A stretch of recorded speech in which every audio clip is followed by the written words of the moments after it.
듣도록 하겠습니다.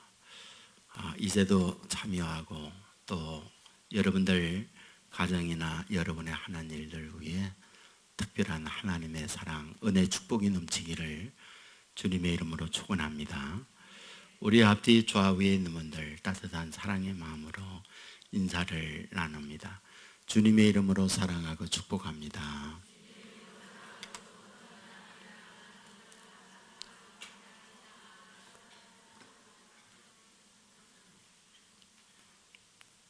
감사합니다. 내 삶을 바꾼 칭찬 한마디라는 책이 있습니다.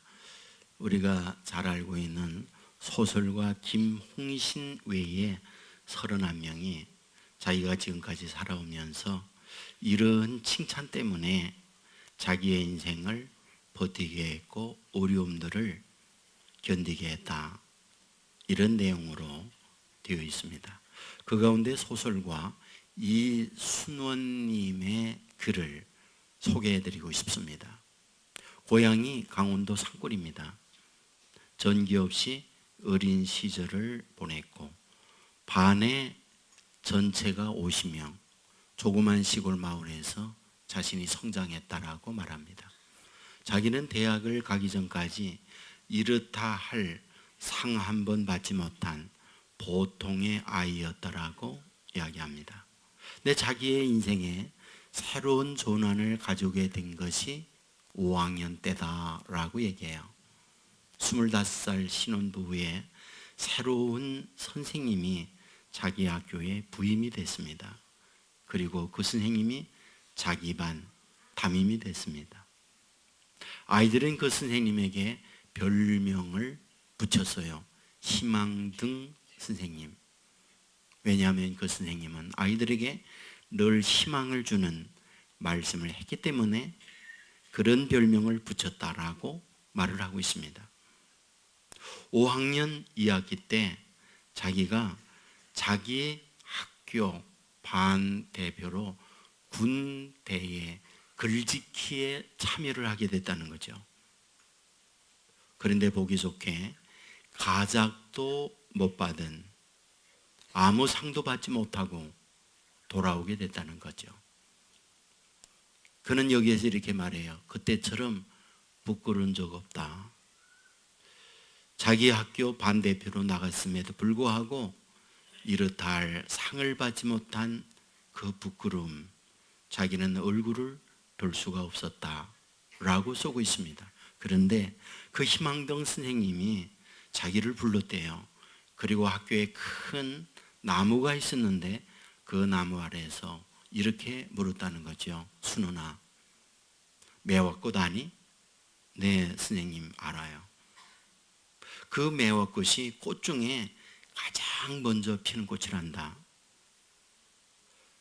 나무들 중에 제일 먼저 피는 꽃이 매화꽃이야. 그런데 한 나무에도 빨리 피는 꽃이 있는가 하면 늦게 피는 꽃이 있어. 그런데 빨리 일찍 피는 꽃은 사람들에게 제일 먼저 꽃을 피우니까 참 사랑도 받고 사람들에게 인정도 받을 수 있어. 근데 이거 생각해 보았니?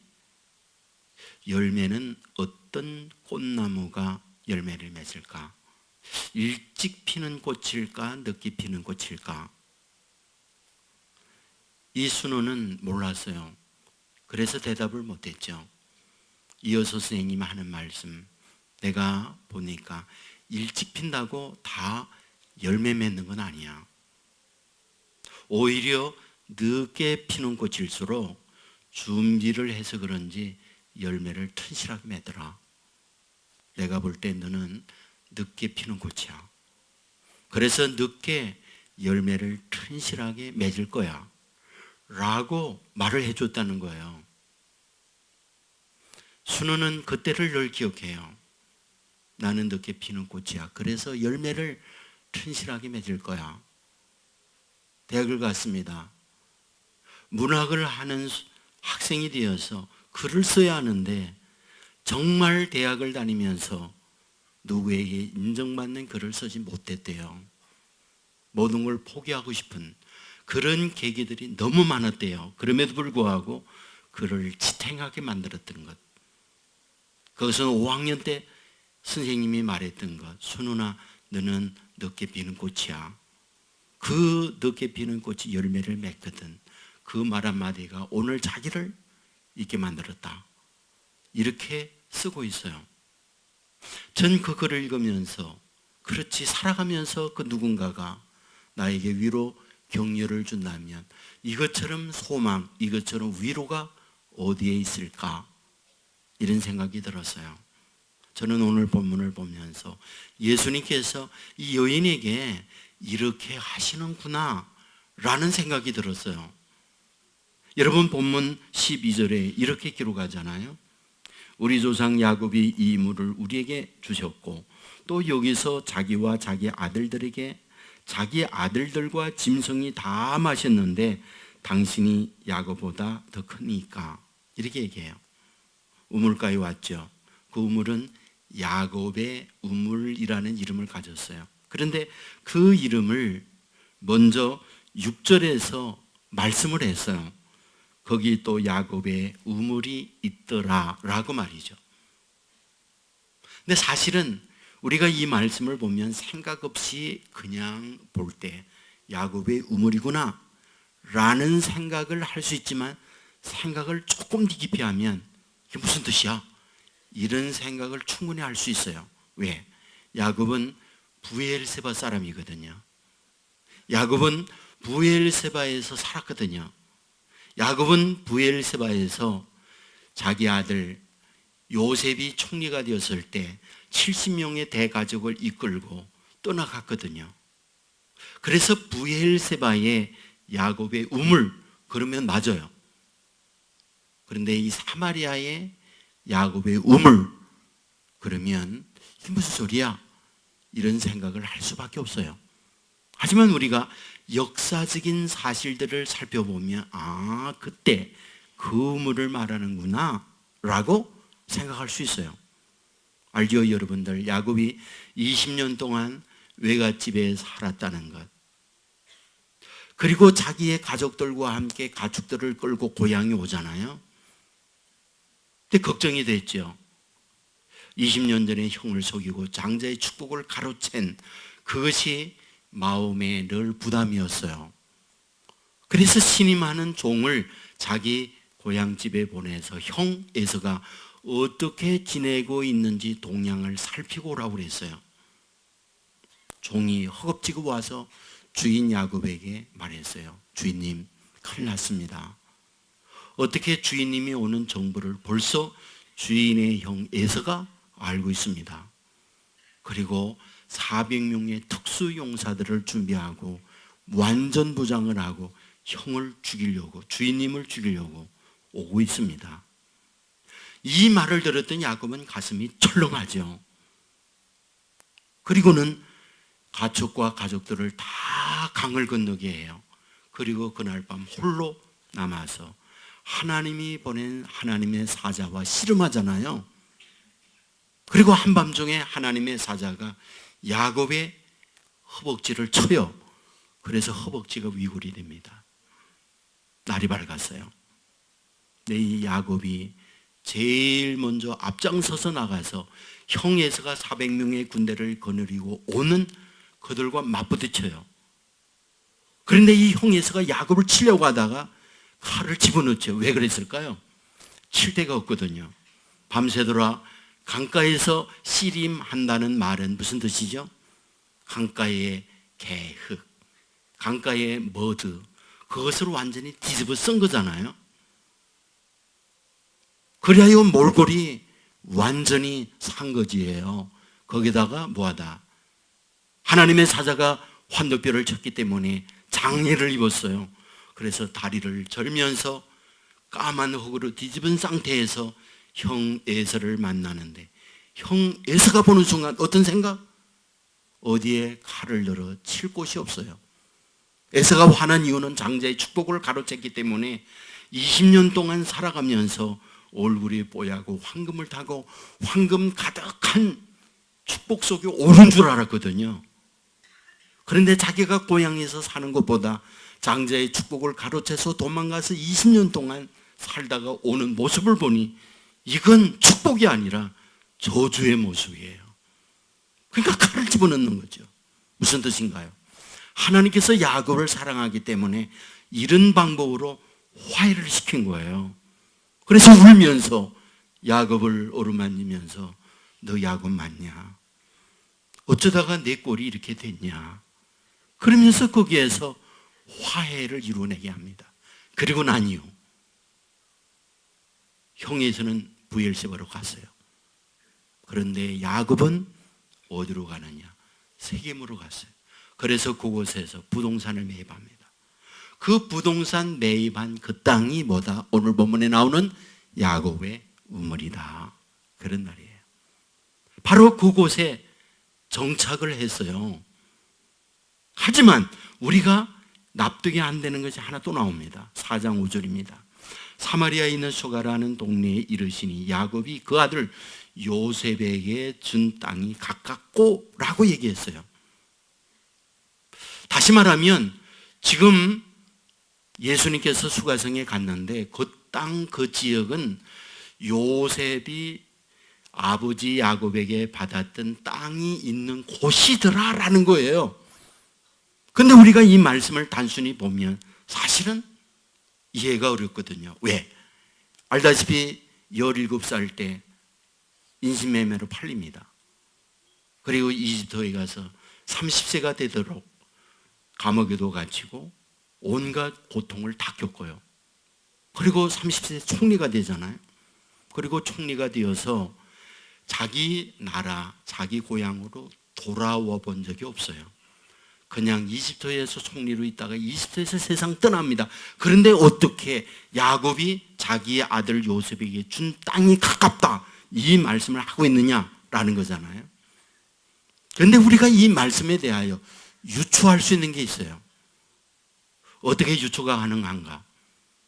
여러분 야곱에게 12아들이 있던 거 알죠? 그 12아들을 각 지파라고 그래요. 루벤 지파, 유다 지파, 므낫세 지파, 단 지파, 야곱의 한 아들들의 그 집안들을 다 지파라고 그래요. 그런데 아세요? 요셉 지파는 없다는 거. 요셉이 11번째 아들이잖아요. 그런데 요셉 지파는 없어요. 그러면 요셉 지파 대신에 뭐 하단 말이냐? 요셉에게 두 아들이 있었어요. 므낫세와 에브라임입니다. 다르게 표현하면 요셉의 두 아들 므낫세와 에브라임을 이 지파로 12지파에 속해 주어요. 그래서 정확히 말하면 므낫세 지파와 에브라임 지파는 아들로서의 이름이 아니라 손자로서의 이름이에요. 여러분 알다시피 야곱이 70명을 이끌고 이집트에 갔을 때에 요셉이 자기 두 아들을 데리고 할아버지에게 인사시키러 오잖아요. 아버지, 얘들이 제 아들이에요. 여기 있는 애들이 므낫세고요. 여기 있는 애는 에브라임이에요. 그랬더니 이 아버지 야곱이 축복을 하잖아요. 축복을 하면서 어떻게 축복합니까? 오른손을 큰아들 므낫세에게 또 왼손을 둘째 아들 에브라임에게 올려놓아야 되는데 손을 어것으로 놓아요. 큰아들에게는 왼손을, 둘째 에브라임에게 오른손을 놓아요. 그러자 아버지가 아버지한테 요셉이 말하죠. 아버지, 연세가 많으셔서 눈이 어두워졌거든요. 그러니까 알려주는 거죠. 여기가 큰아들 므낫세고요. 여기가 둘째 에브라임이에요. 그랬더니 하는 말, 아들아 나도 안다. 영안이 밝았다는 거예요.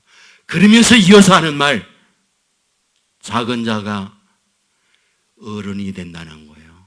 작은 아이가 큰 자가 되느니라 라고 말씀을 해요. 그 축복을 해요. 문제는 뭡니까? 바로 이와 같은 축복을 받았는데 이제 이스라엘 백성이 여호수아와 더불어 가나안 땅을 다 차지합니다. 그리고 땅을 분배해요. 그 땅을 분배할 때에 바로 이 에브라임 지파가 어디 땅을 분배받느냐? 바로 오늘 본문에 나오는 사마리아 수가성, 야곱에게 준 땅이 가깝다는 그 땅을 에브라임이 분배를 받아요. 그러니까 야곱에게 준 땅, 그러면 야곱의 아들 에브라임에게 받은 땅, 이런 의미가 이 안에 있다는 거예요. 자, 이제 제가 말씀을 드리려고 하는 것은 왜 예수님께서 수가성 여인의 만남을 하면서 이 부분을 돌추고 있느냐라는 거죠. 저는 여기에 굉장한 의미가 있다고 보는 거죠. 어떤 의미? 자, 한번 생각해 보세요. 여인 지금 누굽니까? 사마리아 여인이에요. 사마리아 여인 그러면 누굽니까? 사람들에게 비난 조롱을 받는 위치예요. 혼혈이라고, 자기의 피를 순수성을 지키지 못한 힘없는 나약한 존재라고 유다인들이 아주 짓밟아요. 거기다가 여인이에요. 거기다가 뭐하다? 지금 남편 5을 갈아치우고 6번째 남자와 살고 있는 여인이에요. 다르게 표현하면 내놓을 것 없는 초라한 짓밟히고 어렵고 힘든 여인이 누구? 여기에 등장하고 있는 수가성 여인이다, 이 말이에요. 그런데 이 여인도 어떤 여인이었다? 사실은 야곱의 자녀였고 동시에 뭐하다? 에브라임 후손의 딸이라는 걸 말해주려고 한다는 거예요. 비록 사람들에게 짓밟히고 있는지 모르지만 여인의 조상을 올라가 보면 그의 조상이 야곱이야. 야곱 가운데도 요셉의 후손 가운데에 에브라임 후손 이 딸이 여기에 있는 여인이야. 이것을 증명하고 있다는 거예요. 그러나 너희들 우습게 보지 마라. 나도 과거에 괜찮은 조상의 딸이야. 이 부분을 본문에서 말씀하고 있다는 거예요. 그런데 문제는 뭡니까? 앞으로 살아가는 게 더 힘든 거죠. 조상들이 그러면 뭐합니까? 지금 초라한데, 지난날에 잘났으면 뭐합니까? 사람들에게 밟히고 있는데. 그런데 오늘 본문을 통해서 뭐 하려고 하는 걸까요? 예수님께서 그 여인을 세워주려는 거예요. 일어나게 하려는 거예요. 새로운 출발을 하기 위하여 예수님께서 여기에 의도적으로 찾아오고 있다는 거예요. 문제는 뭘까요? 그러면 예수님께서 이 여인을 새롭게 출발하고 일어나게 하려고 할 때 예수님께서 이 여인을 위해서 해준 게 뭐냐는 거잖아요. 어떤 걸 해줬기에 이렇게 밟혀 있는 여인이 일어날 수 있나요? 우리는 생각해 봐요. 예수님께서 이 여인을 만나고 난 이후에 이 여인이 뭐가 달라졌나? 지금 살고 있는 6번째 남자, 그 남자 아니다. 7번째 예수님의 중매하는 멋진 남자를 데려다가 소개하고 있나? 아니에요. 친정이 힘들고 어려우니 친정에 어떤 엄청난 검은부화를 줌으로 말미암아 친정의 재벌로 만들어 주어서 재벌의 딸로 만들고 있나? 그것도 아니에요. 그렇다면 이 여인으로 하여금 새로운 거듭남을 통하여 전과 다른 멋진 여인으로 만들어주고 있나? 그것도 아니에요. 여전히 내일 또 물동이를 이어야 해요. 여전히 집에 가면 6번째 그 화상이 기다리고 있어요. 여전히 자기는 사마리아인 여인으로 달라진 건 아무것도 없어요.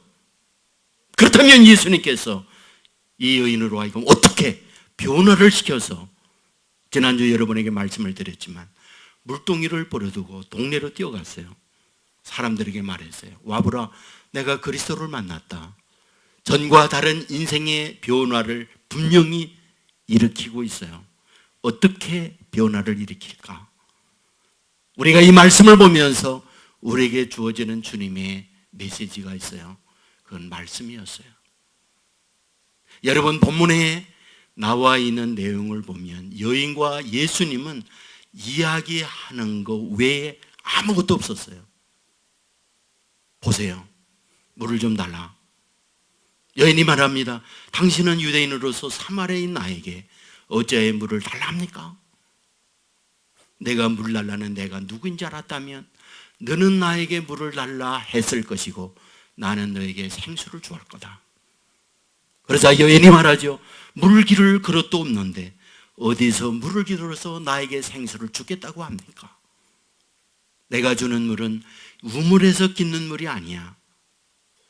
네 속에서 영원히 솟아나는 그런 샘물이야. 그러자 여인이 말했죠. 그런 물 있으면 저에게 주어서 마시게 해주십시오. 그래, 그러면 내가 남편을 데려와. 그러자 얘기합니다. 남편 저는 없는데요. 그래, 남편이 없다는 내 말 맞아. 남편이 다섯이 있었으나 지금 살고 있는 내 남편도 내 남편이 아니야 라고 얘기를 해요. 이 말을 들었던 여인은 당신은 선지자로 소이다. 그러는 물동이를 내려놓고 동네로 뛰어갔어요. 그리고 얘기해요. 내가 그리스도를 만났다. 그렇다면 여기에서 무엇을 보여주는 걸까? 단순히 여인과 예수님은 이야기한 것밖에 없어요. 그런데 이 여인으로 하여금 이 이야기 속에서 변화를 일으킨 힘, 바꾸게 만든 에너지, 뭘까? 지금까지 여인이 살아오면서 알았어요.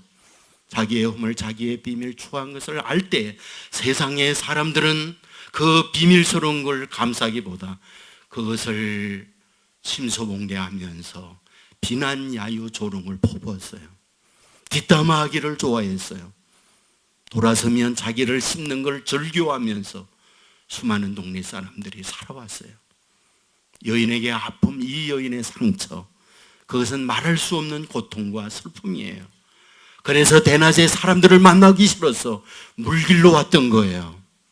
그런데 예수님을 만나서 예수님을 이야기를 나누어 보니 이분은 달랐어요.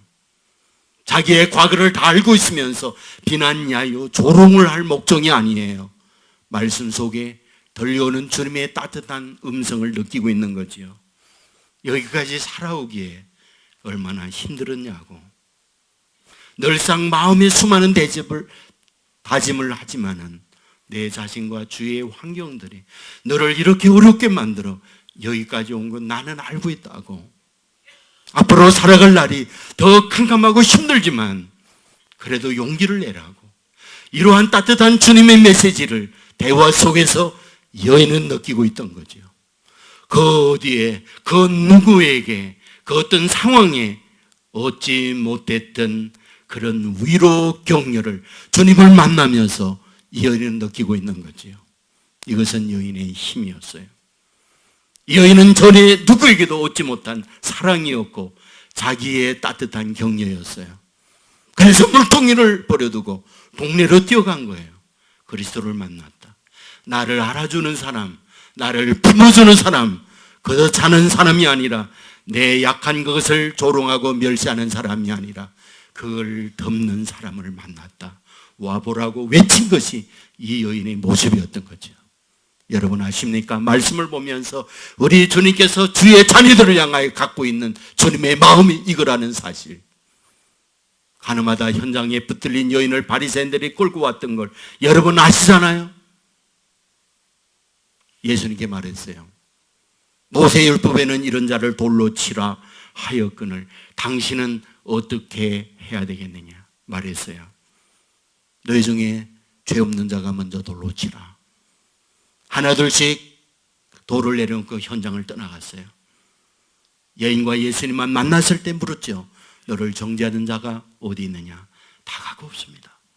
나도 너를 정죄하지 아니하노니 다시는 죄를 짓지 마라. 무슨 말일까요? 너를 이해한다는 거죠.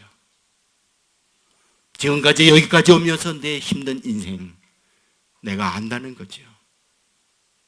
그러면서 내가 내 편이니까 내 힘든 모든 것들을 이젠 정리하고 새 출발을 하자꾸나. 그런데 그 새 출발을 하게 할 때 주시는 메시지는 말씀이더라는 거예요. 격려와 위로의 말씀. 여러분 우리가 살면서 내 환경 달라진 거 없다 할지라도 주님의 세미한 음성을 듣고 그 말씀에 내 안에 받아들인다면 그 말씀은 일어나게 하고 캄캄한 미래를 향하여 나가게 하는 광명이 된다는 것 믿으시기를 주의 이름으로 축원합니다. 새벽마다 예레미야 말씀을 보고 있어요. 어느 날 하나님께서 예레미야를 찾아오잖아요.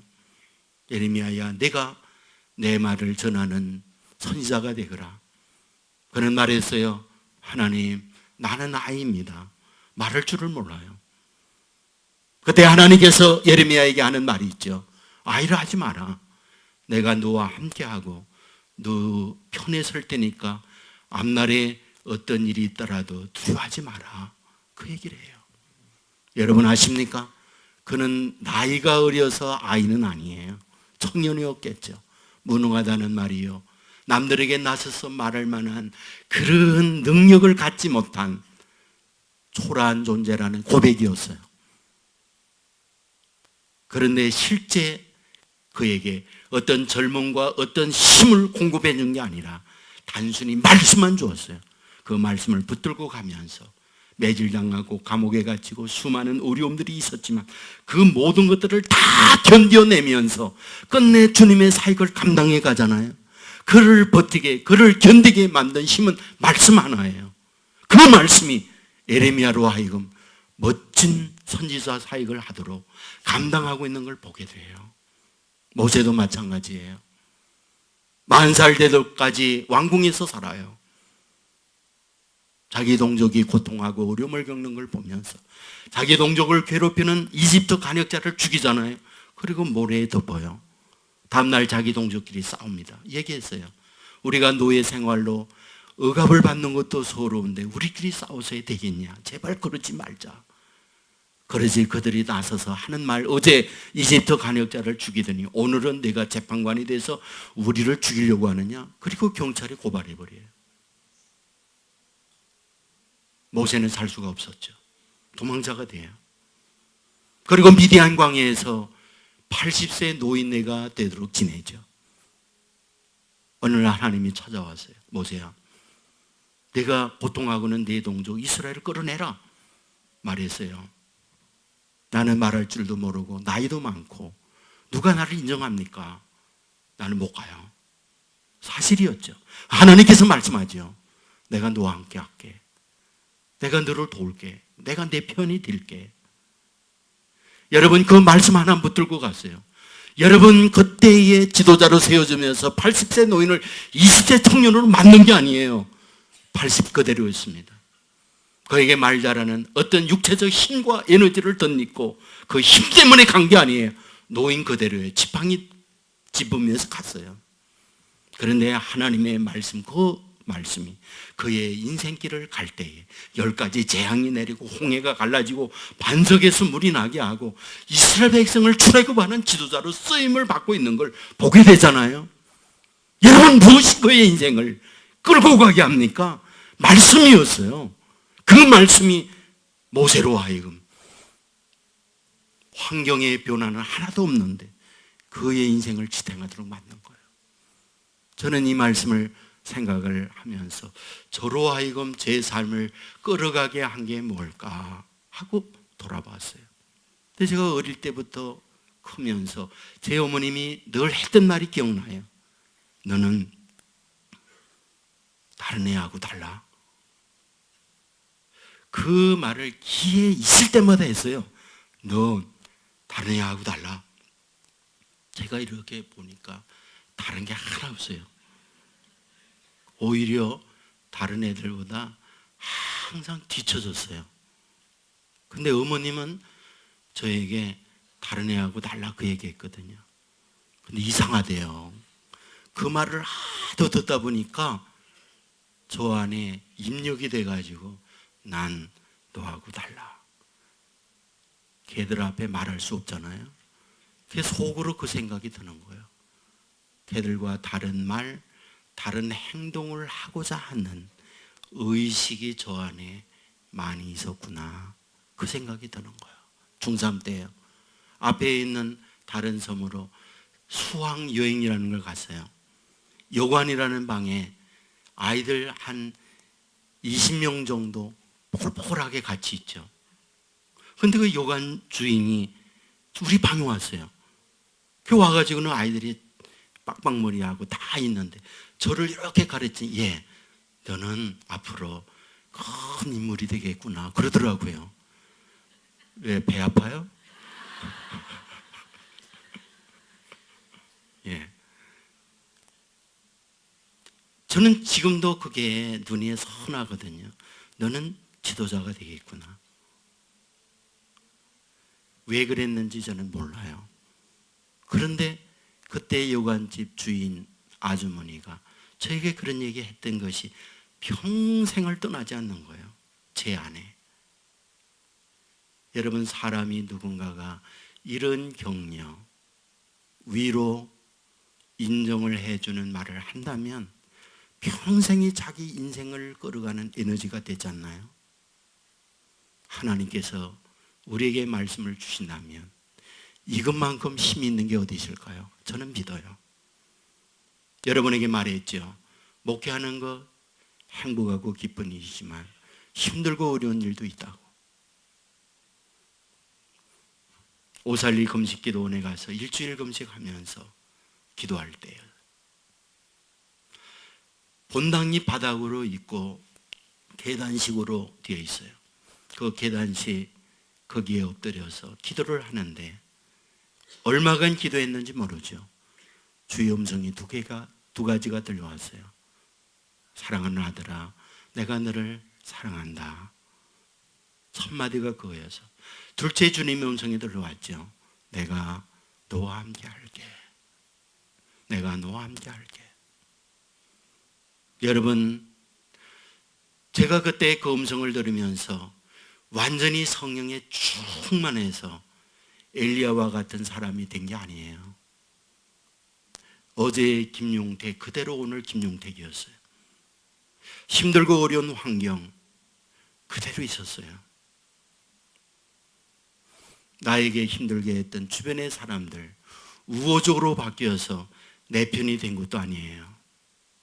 그대로 환경은 있었어요.